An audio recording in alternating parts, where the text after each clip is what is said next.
Good morning. Good morning. Hope everyone's having an amazing Wednesday morning. This is Millionaire Brand Creation. I'm Michael Banovac. So glad that you guys joined us for a very special interview. I have my friend and one of our new business partners on here, Tovah Marx. Tovah was a star of MTV's Real World Atlanta. And before I bring her on, let's take a look at this trailer. It was a pretty intense season. This is the true story. They can't do this to 7 people. I ain't no pretty little white boy. I'm the last person you've ever met. I don't want to be cool with you. Does it feel real now? This is the next true story of 7 strangers. I'm excited to meet my new roommate. I hope he's cute. Let's go! Picked to live in a house Oh my God. and have their hookups, screw-ups, apologies, honesty, voices, opinions, fight, tears, live, streamed exclusively on Facebook Watch. I'm a virgin. Shut the up. MTV Studios presents an all-new reality experience. Is everyone here straight? No, I'm gay. I don't agree with homosexuality. This is not my cup of tea. With new episodes every week and content dropping daily. Dondre is a hot mess. Did you throw up in the sink? Find out what happens when the next generation stops being polite. Why don't you guys ever have an opinion on black issues? Any opinion we have will be on. I'm actually a DACA recipient. Shouldn't come over illegally. I understand that you're an activist, but you're coming off as an... I expect people to be uncomfortable. You don't understand what it's like to be a team up. If this is how this is gonna be these next 3 months, I cannot. It's time to get real Leave me alone. This is the real world, honey. again. The real world. The Real World Atlanta premieres June 13th only on Facebook Watch.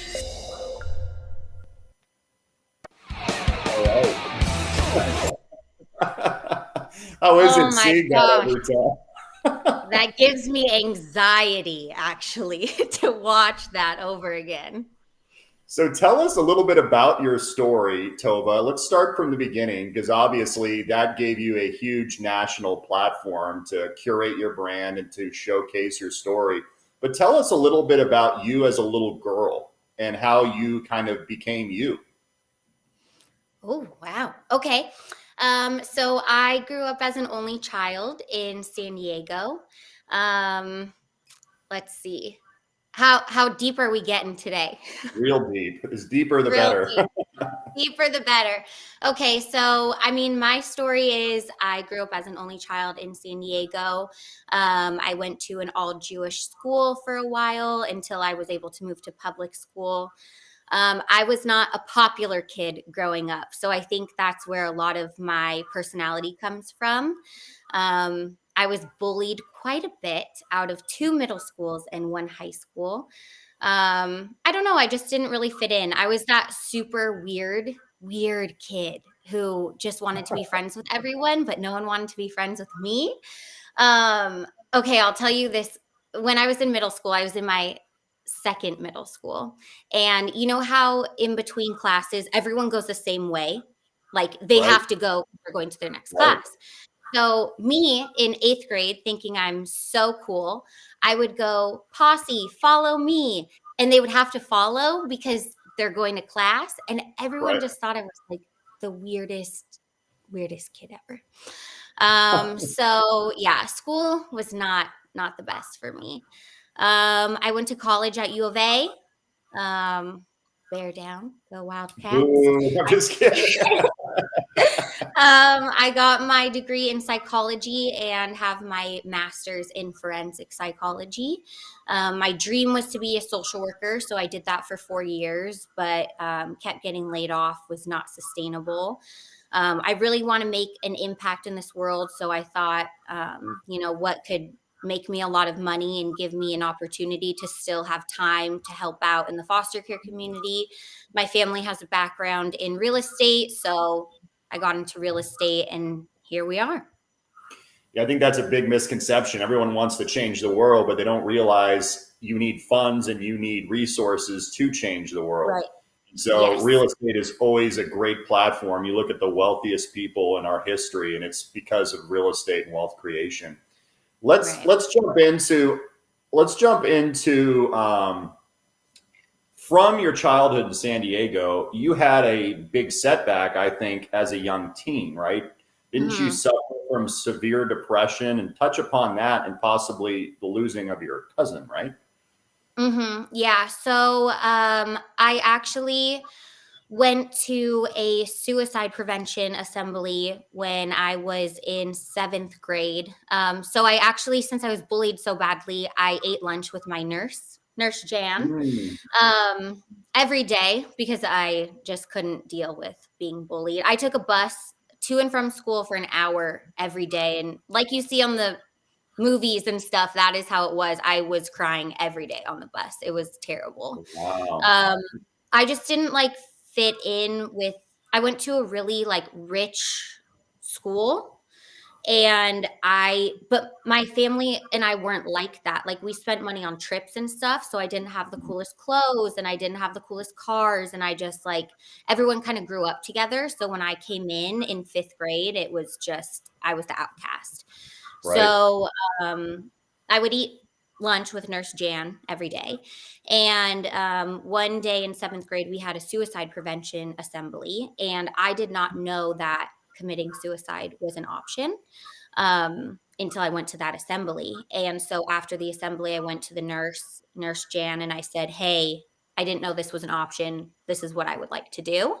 And so she Mm. called my parents, and I was put in therapy in 7th grade. And what did you learn from that experience as you learn more about yourself and about other people? Um, Gosh, it was hard. I don't know 100% what I learned going through therapy at such a young age. Honestly, you know how they say that you block out traumatic Yeah. memories? Yeah. So I remember more of 1st through 4th grade than I do remember 5th through senior year of high school. Like I Wow. can tell you my teachers from 1st to 4th grade. I could not tell you more than 2 teachers from 5th to senior year of high school. I just Hmm. blocked it out. So I went through college. Well, I had another traumatic experience that we can get into in a little bit, but yeah, so I went through college, and then I was actually put on lithium, if you've Oh, heard of wow. that. Wow. So I have not had the best experience with psychiatrists. Mm. I was diagnosed bipolar when I was in 7th grade.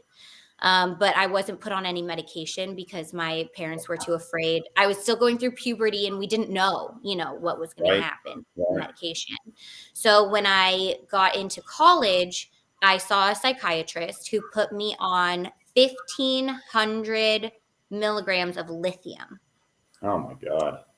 And my mom was not thrilled, which I was like, yay, I'm getting help. But actually, that was probably the worst medication The she could worst put me thing. on. Yeah, Wow. so I was on lithium all throughout college. And then actually, my senior year of college, I lived with a football player who was a linebacker, huge, huge guy who had the same doctor as me. Yeah, so my senior year, I lived with 4 football players. It was the best year of my Wow. life. Um, and so we found out one day I saw his medication on the counter, and he was on 1,500 milligrams of lithium. Wow. So I actually had to talk to someone, like the head of the psychiatry department at U of A, and say, hey, I think something's wrong here. Like, I don't think I should be on the same dosage as a linebacker on the football team.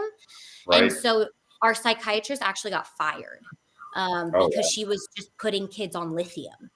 Wow. So after I graduated, I had a mental breakdown because I was partying and on my lithium, and I had tried so many different drugs to try to help with Right. my How to bipolar balance disorder. it. Yeah, yeah. Yeah. So I actually put myself in the hospital because I was spiraling really badly. Mhm. So I put myself in the hospital, and my cousin, as you mentioned earlier, he had the same kind of depression and manic episodes as I did.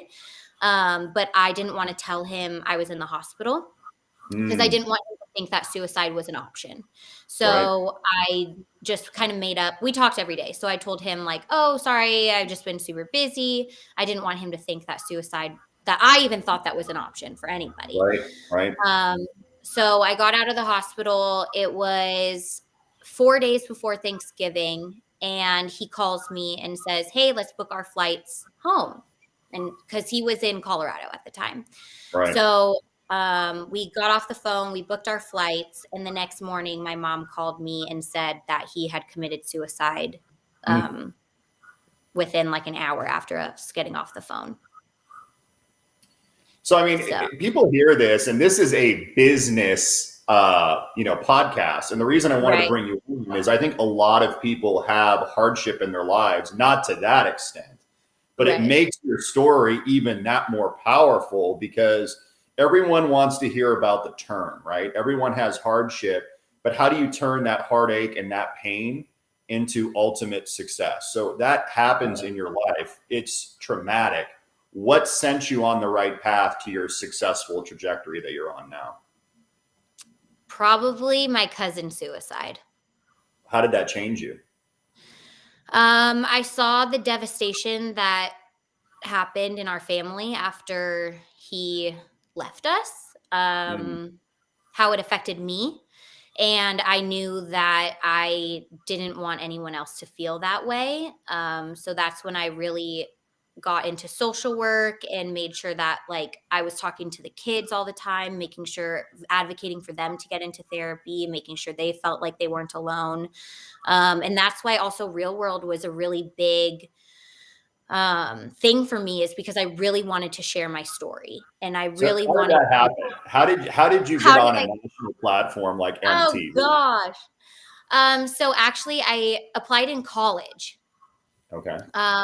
When I was watching Real World in college and they had the whole, hey, if you want to be on Real World, apply now. So I did, and I never heard back for years. I think it was like 4 years later. I had just gotten laid off for the third time as a social worker working for CPS. My boyfriend and I had just broken up, and I was in my childhood bedroom, and I was just crying, and I got an email from MTV saying, hey, you made it to the next round. And I filled out the long application. The guy called me the next day and he said, if your story is true, I can get you on Real World. Let's do a FaceTime or a Zoom call tomorrow. We did the Zoom call. I went through months of interviews, flew out to LA, met the producers. Wow. They liked my story and put me on the show. So how did being on that show change the trajectory of your life? Did people start DMing you? Did people start following you? Did people start talking about your story? How did it blow up? Yeah. So I actually had about 400 followers when I started Real World. And my following blew up. I was like, oh, it was crazy. So when my story came out on the show, I got so many DMs of girls and men saying, thank you for sharing your story. And I was like, okay, I have to do something with this. So I'm not like the best speaker, but I made YouTube videos about my story and just kind of put it out there for people who are struggling. And it really changed. It gave me a purpose, to be honest. So Real World really I was laid off. I had nothing to do. I didn't know what I wanted to do with my life. And then Real World, like, it really gave me a purpose. So this is fascinating to me because I think what people don't understand is there's another element to this story that MTV really liked as well that you could share with women. But you got national press because of it. Is that correct? Like you were in People magazine, you were in a lot of big publications because at that time, what the Me Too movement and all these other things were such in the news's hierarchy. Tell us about the experience that MTV really liked and they wanted to showcase on the show. Yeah, so on the show, I discussed how I lost my virginity because I was sexually assaulted. It was actually crazy because I really So we had a therapist on the show. There was one point where all of us wanted to leave. All 7 of us were done. It was Wow. halfway through. We hated each other. Nothing was going right. So one of the roommates, Justin, knew this lady, Nicole. And so she came in and really sat down with each of us and was like, okay, what's going on? Tell me about your story. So I actually sat with her, and I wasn't sure if I was going to bring it up on the show, but I knew that it was like such a big part of my story, and it really affected my relationship on the show. So because I you were wasn't dating someone on the show, right? If people haven't seen the show. Yeah, I dated someone on the show. One of my roommates, because why not date a roommate, So I was dating someone on the show, but I wasn't opening up to him, and I was really closed off. And so I talked to the therapist and I said, well, this happened to me. And she said, okay. So she said a really crazy thing to me that no one has ever said, but she said that because of my traumatic experience at 16, I kind of stunted myself, and I think like a 16-year-old, and how I view relationships and men. Interesting. And no one's ever said that to me before, because I've never really opened up to anyone about it. And actually, a lot of my family and friends found out about my assault by watching Real World. Wow. Because I never told anyone about it. My mom knew. My dad kind of knew. But my grandma texted me and had no idea about any of it. So it really made me I started therapy, actually, for my assault after being on Real World. So It did really change my life. If I didn't open up about it on Real World, I don't think I still would have gotten help for it. So in that moment, when you obviously shared your heart with millions of viewers, what was the sentiment? What were people doing when they started following you and your whole brand started blowing up? Were they appreciative of you sharing that? Were they haters? What were they? Oh God. Well, I don't know how you can get death threats, but people sent me death threats. It was crazy. Oh my gosh. Yeah. Crazy stuff. But I got mostly an outpour of like, thank you so much for sharing your story. A lot of girls and men actually who had never told, so I was getting a lot of, I've never told anyone this, but I wanted to share it with you. And that's when I decided, oh my gosh, there are so many people sharing their stories with me that I started a page called Hey Tovah.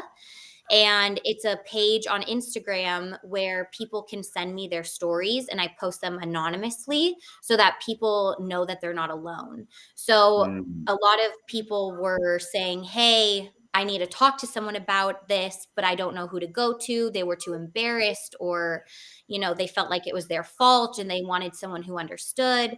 So I started my page called Hey Tovah, and it has like 700 followers and people just sharing their stories. So it's been awesome. But yeah, I got a lot of thank yous. So it's cathartic for a lot of people. I think a lot of people probably saw their story and your story, right? Yep.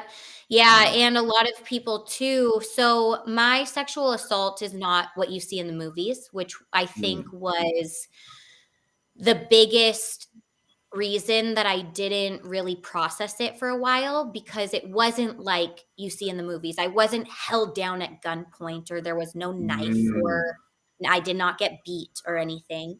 But I still lost my virginity against my will.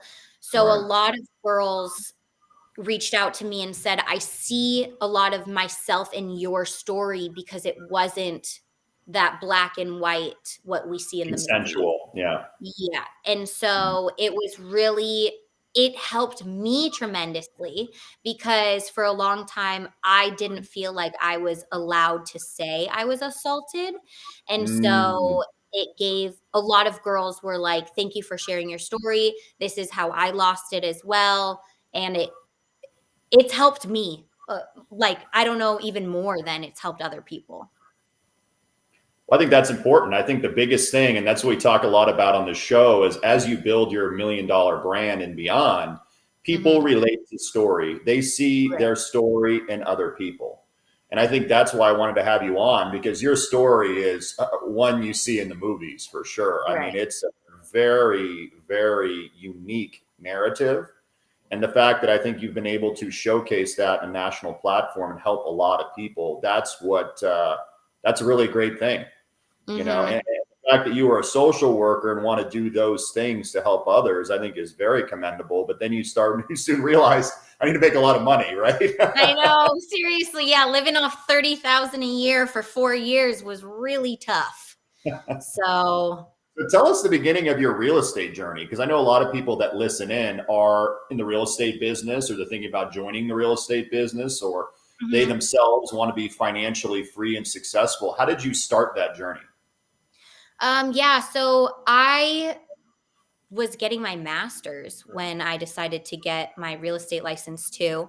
I was not the best test taker. Oh my gosh, it took me a couple tries to get this license, but I really just wanted to hustle. So I built my own website. I door knock. I love to door knock, weirdly.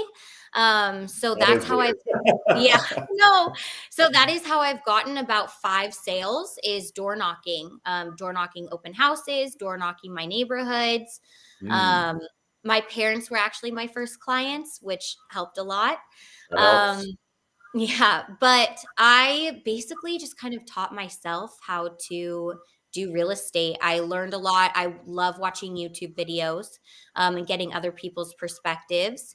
I just kind of worked my butt off and networked a lot, and really honed in on past relationships, or relationships with past clients, to get referrals. So if people are starting off, and obviously your trajectory is crazy. I mean, like your first year in real estate, you sold what, like 17 houses and did over 200,000 at GCI or something nuts. Most people, as their first year, can't even. I think my first year in real estate, I made $900, and it was a family business, so it's pretty pathetic. But the thing that really, I think people want to hear about, especially as we talk about brand creation and resurgence. What was it inside of you, and what can you help teach other people to give them the drive to have the same trajectory or a larger trajectory in their business that you had? Being poor.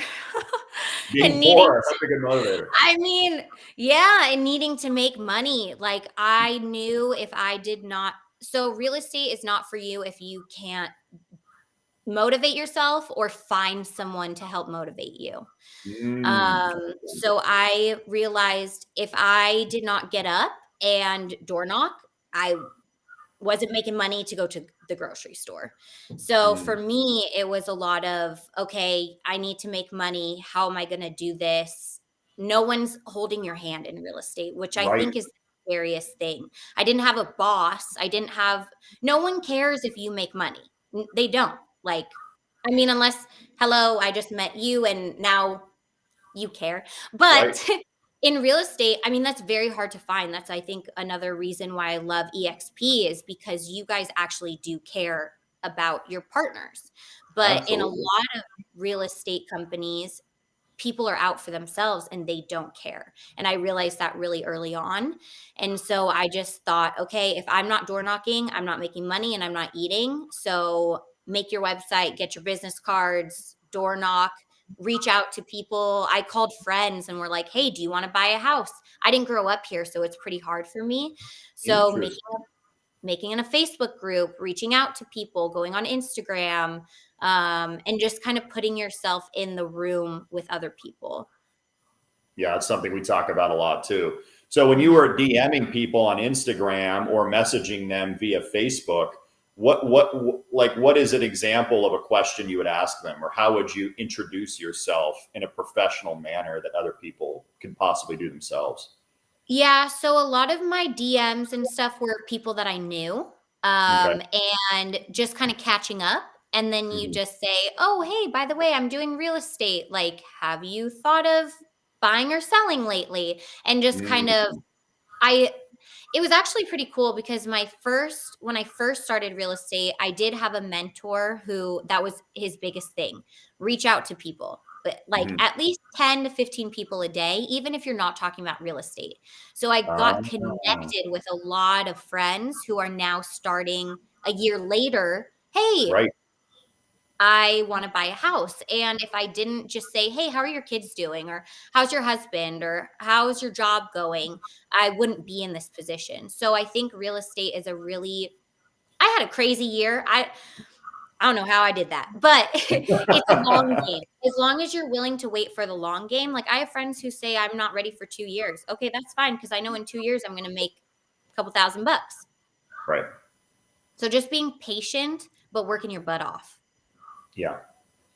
And then what are some of the motivators that get you out of bed in the morning and propel you forward? Like if you saw your life in 5 years, what are some things that motivate you to say, I'm going to go out and really create my dream? I want to be a stay-at-home mom. So I'm trying to work as much now. And I mean, I'm single, so I'm just trying to work as much as I can right now so that in 5 years I can be that stay-at-home mom and I can provide the life that my parents provided for me. So I'm doing it for my kids. Doing it for your unborn children. My unborn children. Well, you said it on here, you're single, so I'm sure a lot of people will hit you up in the DMs after. Perfect. Yeah, I need to find someone to have these unborn children with. So. I was going to say, are there any questions in the DM? I don't know if Matt can chime in. Probably not, but I would assume we have some questions for you. And if not, we'll keep talking. But your story is very inspirational, Tovah, because even at a young age, I mean, you're 30, right? Yep. Yeah. So, I mean, to go from having all of that, where you come from privilege, you come from a situation where you're bullied at a young age, you have several setbacks in the beginning. I think the key to brand awareness is understanding that we have our own problems, right? We have our own proclivities. We have our own issues, a lot of childhood trauma. I mean, like you, I think that's what resonated me to your story is my childhood trauma came in the form of commitments and relationships because both of my parents have been married and divorced 3 times. And that's why I wrote the book on the subject. But I think it's fascinating because I think what doesn't kill you literally makes you stronger. And then that story can propel other people into success in their own lives.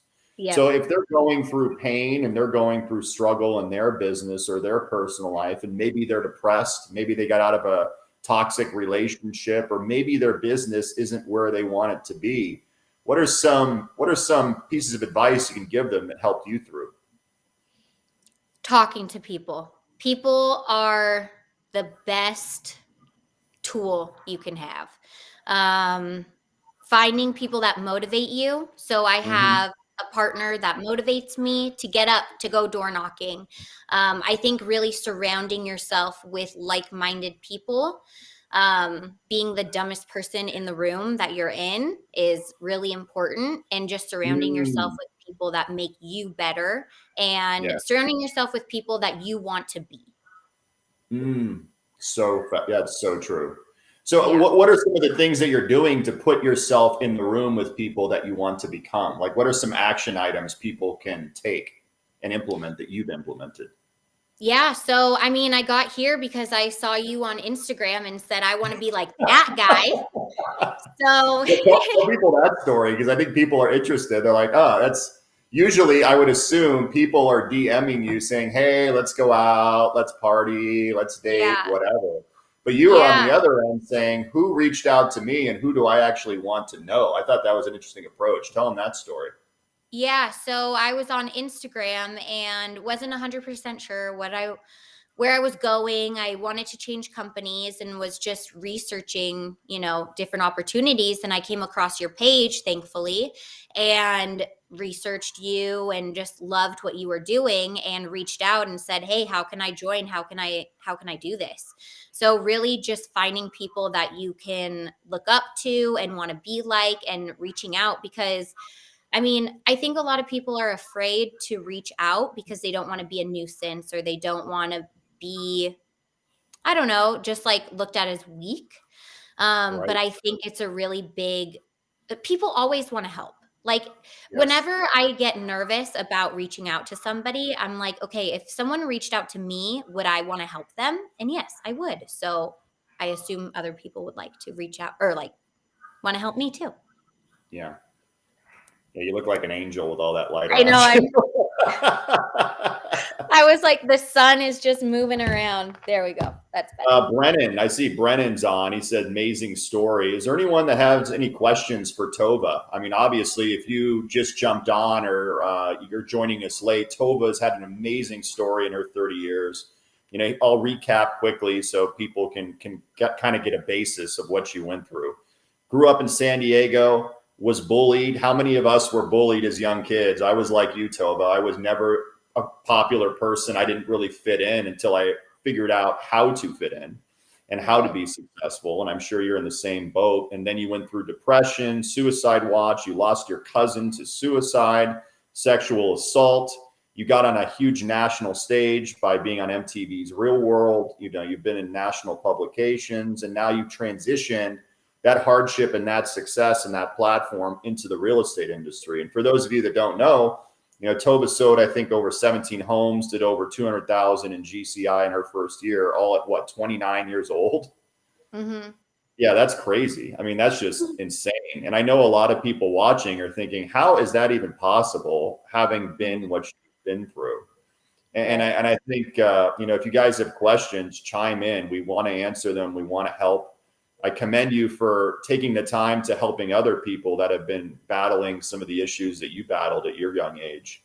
Do you feel, this is what I always thought interesting, do you feel that you being a teacher and being a beacon of success for others can help others rise above some of their heartache and their pain? Yeah. So I think a lot of the DMs that I get too is like, thank you for sharing your story. I didn't ever think I would be able to overcome this. And so I think showing people, hey, I can go through all of this and I'm still here. Like I'm still kicking.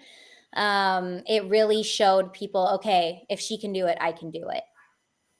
Jeremy Van Collard has a great question for you. For someone that doesn't have a large network, can you offer some suggestions to grow your network and or audience? Yes. Use the people that you do know. Like, so I didn't grow up here. And it's very tough because especially in Arizona, there are so many realtors. It's like the joke, either you or your mom is a realtor, you know? Right. And so why would someone use me from San Diego and not their cousin or their friend that they grew up with? So I just really I started with the people that I know, your sphere of influence. Ask them to post your stuff. Ask them to follow your pages. Write you reviews online. Really use, even if they don't live here, use the people that you know and just start. Like my real estate Instagram right now has like 26 followers, but you have to start somewhere. I think a lot of times people get so nervous that like, oh my gosh, I'm not going to make so much money, or I'm not going to have so many followers, or what if I get one view on my live? Okay, but you have to start somewhere. Everyone did. And so use the little network that you have, ask them to promote you, ask them, use the hashtags. A lot of times, too, I'll go on hashtags and I'll comment on people's posts who live in Arizona. And really just getting my name out there, whether they follow me or not, my name is getting out there. Tovah Sells Arizona. But yeah, so just using the people that you have and really asking your support system to promote you, and they will. Well, the other thing I know that we talked about when we first met, because I have to commend you, I think people that are the most successful take decisive action. They act fast, right? Well, our last guest, Austin Lewis, had a great quote. He says, success loves speed. People want to be around people that act swiftly, that act decisively, and that can curate a lot of people into their brand and cross promote. And I think the biggest takeaway, like behind the curtain, if you open up the curtain that we talked about our first time, I said, the reason you have an unbelievable platform, and this is for everyone listening in, because anyone can do this, is the ability to cross promote. Like I have a large following. I have a lot of people that follow me. You have a large following that's totally different from my following and vice versa. And let's cross promote our brands to help grow each other's personalized brands, and let's grow from it. So a lot of the people listening in, Brandon, Jeremy, Lisa, all of you guys that are trying to blow up your personal brand, cross promote someone that also has a large brand and start sharing each other's stuff. I mean, would you agree with that? Yep. And even if they don't have that large of a brand, someone's 700 followers are not your 700 followers. That's right. So at first I had my partner, and our page, I think he got us 500 followers on our real estate page, just following people. And so even if they're a super small group, but exactly, cross promotion with other people, reach out to people. I think everyone is so afraid. Worst case, they say no. Right. Like you could have said no. My team is full. Or we didn't get along very well. And then I would move on to somebody else. But I mean, since I started working with you, I've met so many people who I've emailed and just said, hey, can we have a phone call? Can we do this? Like, what will work best for me? So really just reaching out to people. Worst case, they say no, but usually they won't. Number one, your network is your net worth. And I think a lot of people don't realize there is huge value in the idea of being around larger groups of people to learn from, right? We're pulling little nuggets from one another. And yesterday you slept in, but you missed such a good talk at our Coffee's on Me. So Ramon Casaus, who a lot of you know on this call, who was Tarek El Moussa, he's one of our leaders as well as myself with Tarek. And he had a great talk. And basically what he talked about was a concept called STIR. And I'm going to butcher it because I can't remember all of it. But the first thing he said was surprise people, right? Surprise people, do the unexpected. And I thought that is an interesting concept, because what surprised me about you, and here's a lot of people listening in can take this away, is you were diligent, you were prompt, you showed up when you said you were going to show up. You took your phone call. We had a great conversation that was very professional and profound. And I think a lot of people don't understand being proactive gets you through that door. A lot of people watching are real estate agents. Maybe they're with EXP. Maybe they're looking to grow their rev share. We're all looking to grow our bottom line. And I think being prompt and proactive can add to that. How did you get that in yourself at a young age to be like, when I say I'm going to do something, I'm going to do it? I think being an only child. I'm an only child too. That's interesting. Yeah. Describe that a little. I think so my parents had to, sorry that I'm an angel again. It's the, so my parents worked a lot.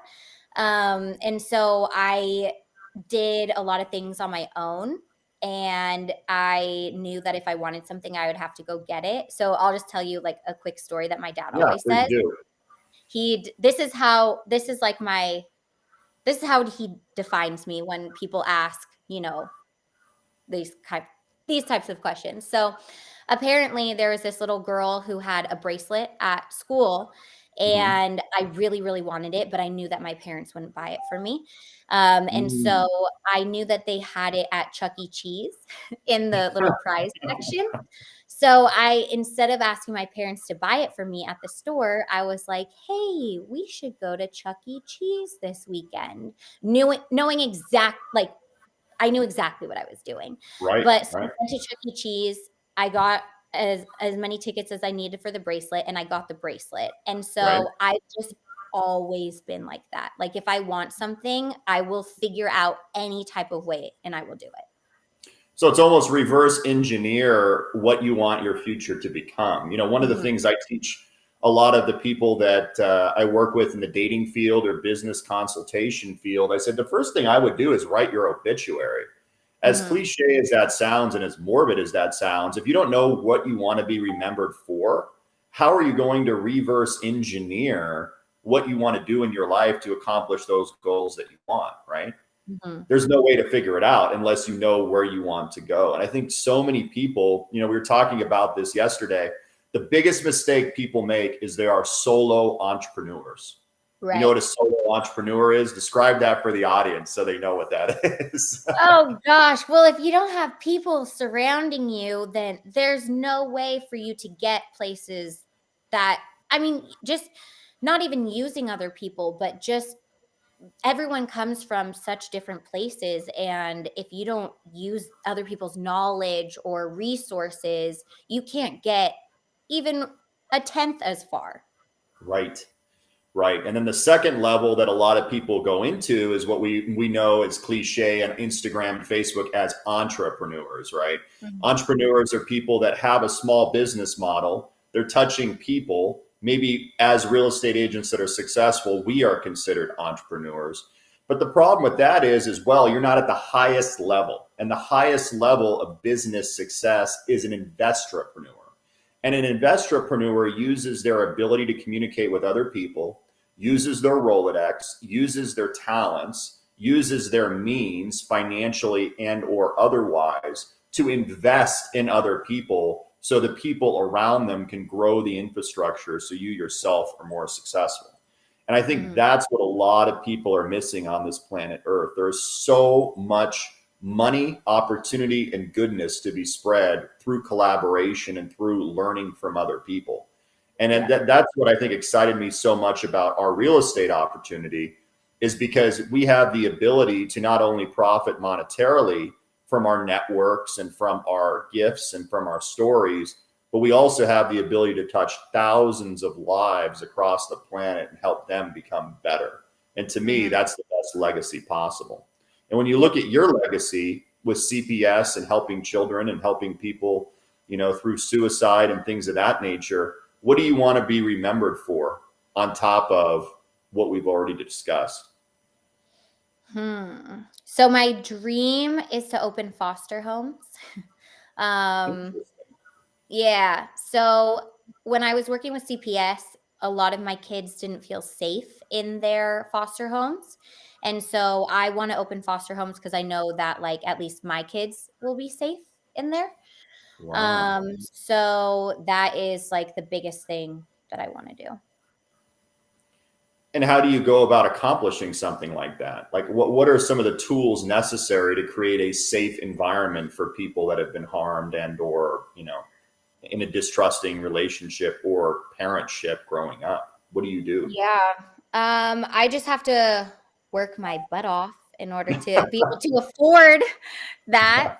But just having the right resources, which is, I think, another big thing in real estate too, is, not just finding clients, but finding resources for your business.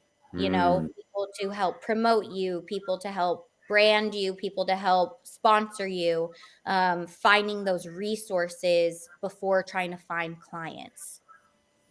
I think that's really important. So when you go about cultivating your brand, how do you recommend people, because obviously this is called millionaire brand creation. A lot of people on here are trying to get to that level and or beyond. And what I'm trying to do is teach everyone everything that I know that got me to where I'm at and learn from people that are higher than me and say, this can be duplicated, right? What you have done, what you have curated into your life at this point, me at 32, you at 30, there's so much more that we can do. What can you tell people as far as their personal brand? What can they do now to really change the trajectory of their life later? What are some tips you can give them, do you think? I think really pinpointing before you start, what you want your brand to be. Interesting. You know what I mean? Because I think a lot of times they don't know exactly what they want their brand to be. So it's kind of all over the place. Right. So whether that's helping veterans or helping first-time home buyers or help doing luxury, you really need to figure out your brand, which I'm still in the process of doing. Because I know I want to help people, but yeah, I think just really honing in on what you want your brand to be, which is something I'm learning how to do as well. Well, it's time management. You know, the biggest thing is what people don't realize, your most valuable commodity on this planet is time. And we are all running out of it every single moment of every single day. And our mentality is we can grow time.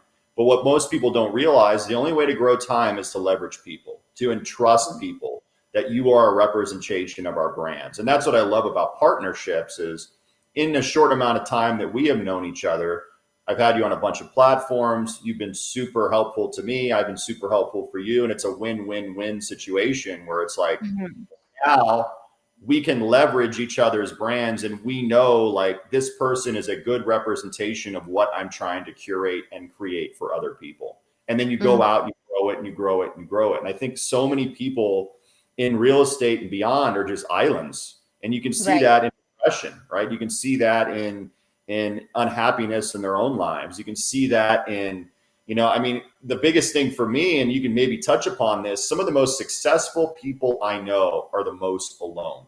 You can walk into a room with hundreds of people and still feel like you are the only person in the room. And I think the biggest takeaway that people have to realize, no matter how much money you have, no matter how much success people have perceived that you have, we're all dealing with the same problems. I mean, did you change being on a national platform and having millions of people hear your story? Or did it even become, in some cases, more isolating afterwards? Yeah, I thought, oh my gosh, if I have this many followers and this many brand deals and this much, I would be so happy. And no, you have to find your purpose in life. I think the biggest thing that hit me, or when it hit me, was when coronavirus first hit and I was on unemployment because I got laid off again. Wow. And And it's so, CPS, right? yeah. Yeah. And so I was on unemployment and I was doing the Instagram thing, doing TikTok and all this stuff, and had a bunch of followers. I had 30,000 at the time. And I wasn't happy. It just, Wow. like, I was making tons of money and just sitting there doing content, and that wasn't it for me. So I think So really finding a passion. this is interesting because I don't really know that much about it. And how do you monetize Instagram and TikTok? How did you go about doing that? Because I think a lot of people are interested in that in the real estate business. Reaching out to people. So what did you do? You just DM'd random people that were influencers, or no, just your friends? Yep. Just DM influencers, DM brands that I wanted to work with. Worst case, they say no. A lot of people did. A lot of people said no, thank you. But I got a lot of free stuff, got a lot of like promotions out of it. So yeah, just really, I think the biggest takeaway from this is reach out to people. Reach out. Because if I never reached out to you, I would not be here right now. That's a good point. And vice versa, you know, because this is what's really strange in the whole thing. Like, I didn't know you. I wasn't following you. I think I had 2 similar followers. And I think with the whole catalyst of this, or people listening that will really change the trajectory of future partnerships in your life, is I think I liked one of your photos. Yeah. Randomly. And I didn't even really know who you were, right? And you probably are looking through like all the creepers. You're like, I got 600 likes on this. They're all creepy guys. How do this person looks interesting, huh? And so you probably went to my profile. You're like, this person's legit. They're in the same business as me. Let me reach out to them. And I think that's where you're different than a lot of people, because a lot of people are afraid to put themselves out there to say, hey, I like your brand. I like what you have going on. Can we meet? Can we talk? Can we interact? And, you know, a lot of people do that to me, but they don't do it in a way that is genuine and authentic. And I think that's the key to the game. What really interested me in your brand, number one, is we'll be honest, you had a robust following on Instagram. 2, take pride in your aesthetics, right? You're obviously very striking and attractive, and people like that in sales, right? So you took pride in the way that you look. 3, you were very concise and professional. So there was no like weird, funny energy and all because I would assume, I mean, tell me if I'm wrong as a girl, you probably have a bunch of weird guys I don't know if you probably have a bunch of weird guys like DMing you saying, hey, I want to buy a house, but you're like, no, you don't. You want to take me out on it. I have to weed those out a lot. How do you deal with that? I ask a lot of questions, and then if they have no idea what they're talking about, then I just let it go. Oh, okay. Interesting. Mm-hmm. But I do get a lot of I don't live in Arizona, but I want to buy a house. I'm like, no, you don't. Oh, geez. Yeah. But I think that's really important. And everyone listening in, I mean, the brand dynamics are Tovah's story is one that's unique. I mean, a lot of heartache, a lot of heartbreak, huge presence, a huge explosion of opportunity with MTV. But then you took that brand, you leveraged it. Like what you did, I think was smart, was having MTV Tovah Marx. So anytime someone searches MTV, I would assume your name and your brand pops up, right? Yeah. So you probably get a lot of people that are DMing you from there that are fans of the show or et cetera, I would assume, right? Yep. And I think that's the biggest takeaway is you have to reach out to people. You have to connect to people. You have to understand and share your story. And the biggest takeaway I always say is this: you cannot be a secret agent. If no one knows who you are, if no one knows your stories, if no one can research you, if you don't have any data points to showcase your legitimacy to people, you will be forgotten in the midst. And I guarantee you, without even knowing who you were, I guarantee you and I both did the same thing. As soon as we really took interest in one another, we were probably on Google searching each other's names. People are legitimate, because that's what people do. And it's so funny, in the business world and in the dating world, they're really quite similar, because the deal is everyone wants data points, right? They want data points to know that you're attractive, that you're successful, that other people view you as successful, that other people trust you. All of these things are important. And I think you hit on a really good point, is you have to start somewhere. I started Instagram 2.5 years ago. I didn't even know what the hell I was doing. I was a really late adopter. And I realized, you know what? This is a business.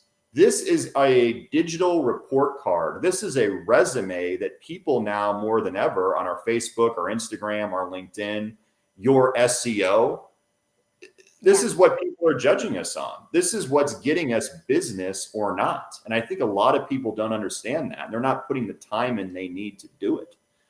And obviously you are, so kudos to you. And if anyone has any questions, we got about 5 minutes left.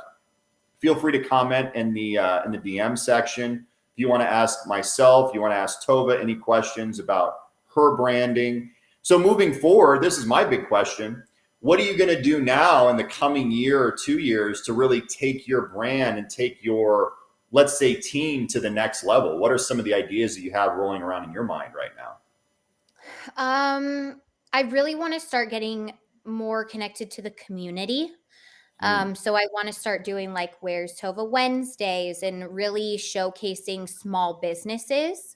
I think helping other people will help yourself in the long run. So really showcasing other people. The go-giver mentality. Yeah. Yeah. It's that idea of it. You're investing in a lot of people. This was a big takeaway Ramon talked about yesterday, and I'll send you the link once we upload it. But I think people listening in, this is a big thing. When you talk to people, you have to look at their lifetime value, meaning meet someone for the first time, and without even knowing where they're coming from, look at them as a potential $1 million client. How would you treat them differently? Like, how would you treat them differently if you knew this one person could help change the trajectory of your brand or your life? You'd be very kind. You'd be very nice. You'd be very interactive. You'd take, and it's like he said something interesting as well. He says, instead of being interesting, be interested. Be interested in their brand. Be interested in what they're trying to do. And that's what I think interested me in you. Is the moment we talked, and when you talked about your story, I'm like, this is totally a crazy ass story I've never heard of. But I was interested in your personal brand, and I thought, this is a story that other people can relate to, and I think that can grow from. And I think that's what people need to do. They need to share their story, share their hardship, share their dynamic. And what we do before we take off, do you have like a quote, or do you have a lasting thought, or do you have something that you could leave the audience with that really has been the cornerstone of your life and what you're trying to put out in the world? Yes.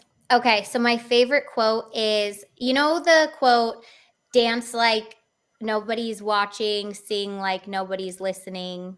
You know that quote? Yeah. Okay. Who But did that? what? Do you know who said that? Because I have heard of variations of that before. I don't know who said that one, but my favorite quote is, dance like everyone's watching and sing like everyone's listening, because those who mind don't matter and those who matter don't mind.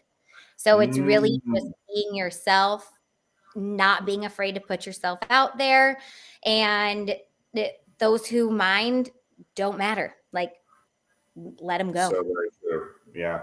Got to eradicate people that aren't adding to the value of your life and not adding to the goodness of others. And if they want to follow you and, possibly DM you for potential dates, how can they do that? My Instagram is Tovah Marx, TOVAHMARX. And yeah, DM me. I'd love to talk. So Awesome. And Tovah, you are joining EXP, is that correct? yes, filled out my W-9s already. So yep. Exciting. Well, we're super excited to have you. We're super excited. Thank you so much for showcasing your story and helping others. And everybody watching, please reach out to everyone. Brandon, Jeremy, Lisa, reach out to Tovah, reach out to me. Share your story with the world and go out there and create your own multi-million-dollar brand. Hope you guys have a great day and talk to you guys soon. Take care. Thanks, Bye. Tovah. Bye.